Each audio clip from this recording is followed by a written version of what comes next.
Yeah. A lot of you know that I'm a big fan of a guy, Jerry Jeff Walker.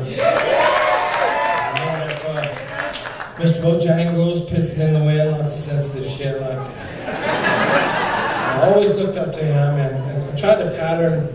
I just always looked up to him, you know. And as the years went by, I got to meet him and did some touring, and we've become friends. And pretty soon I want to put out a record, like next month, I think, of just songs that he wrote that we all play.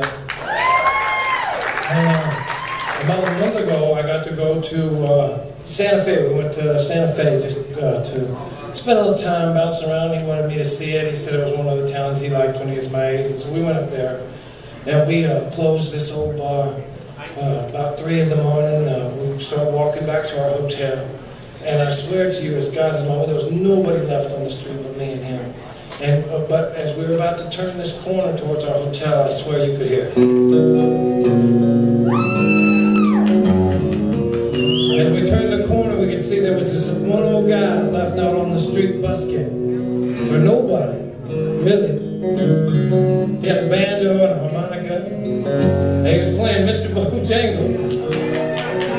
So me and Jerry Jeff, we walked over there, and we just stood there, listening to this guy singing this song. And I kept asking myself, should I tell this guy that the guy standing here listening to him sing this wrote it? And then I thought, no, I'll wait and see if Jerry Jeff tells him. And he didn't. I thought he missed it up a little bit, though, somewhere in the middle of it. And we just stood there listening to him sing this song. And I didn't know, I thought, well, I must have done something right in some previous life to get to have this moment in time with this guy that I look up to so much.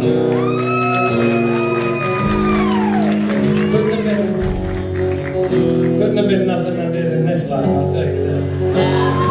Little man Bojangles said, it that's for you. Worn-out shoe, silver hair, baggy shirt, baggy pants. You did the old soft shoe. You jumped so high, you jumped up high. Let's let the big ass down.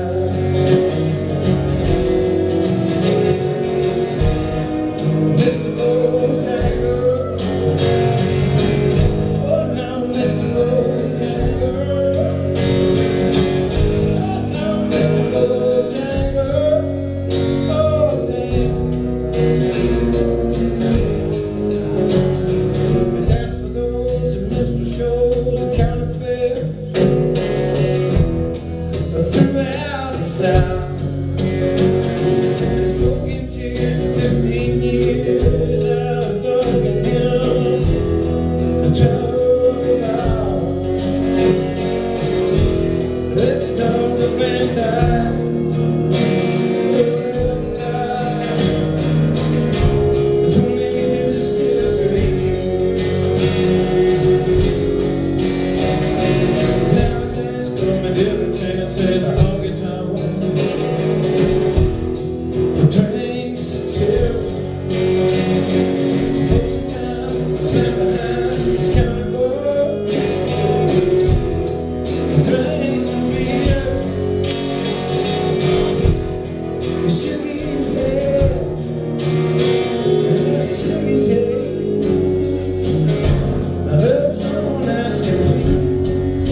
Back here on the drum, my buddy Paul Griffin.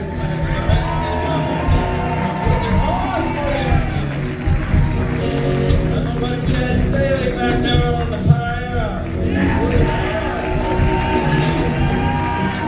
Old Molly Thomas over here playing that violin.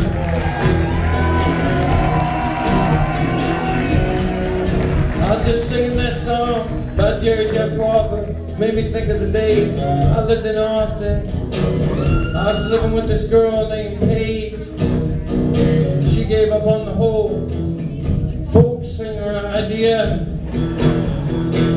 Found myself without a girl. I decided maybe I was gonna leave Austin, find someplace else to sing. I decided I should probably go to New York or Nashville. So one night, in the middle of the night, I headed out for both. I found myself on this highway, pulling out of Austin, and right up in front of me was this horrific car wreck. I saw every bit of it. Everybody spun out, rolled over, hit the side of the road. Before I knew what I was doing, I was out of my car, and I was running towards the people who had just been in some accident. I could already hear the sirens coming. And as I got about halfway to those cars, I thought, well, what the fuck am I gonna do? Other than see something that scars me for life. But I decided I gotta press on into this, if only to tell these people that help is on the way. So I got to the first car. I said, are you all right? She said, no. I said, what's the matter? She showed me her leg. Something bad had happened to her leg. And I was right to think that I might see something that would scar me for life. And I was right to think that there was nothing I could do about it. But I said to her, I said, help is on the way. I think it helped. I'm a good Samaritan. I walked over to that other car. I said to the woman behind the wheel of that car, I said, are you okay? She said, no. I said, what's wrong? I started looking all over her body for something wrong. I didn't see nothing wrong. I said, are you all right? She said, no, I'm not all right. I said, what's wrong with you? She reached down into her pants and pulled out this big old bag of marijuana, and I heard those sirens coming. And I knew just about what she was going to ask me to do. And I'm a good Samaritan. So I took that marijuana. I took it with me on my drive. It ended up in Memphis.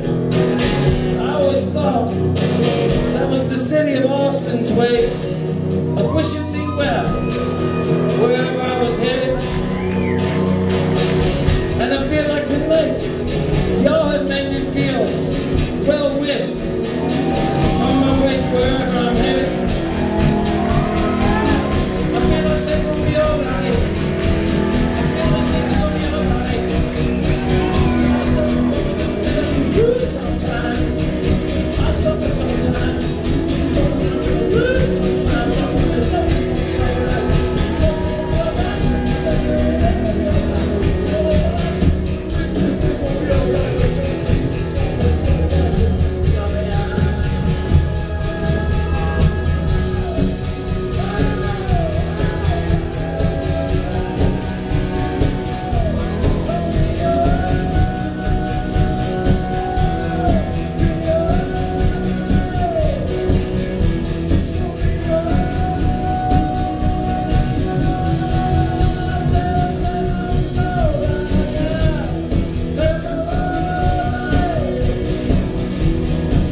Should I stay?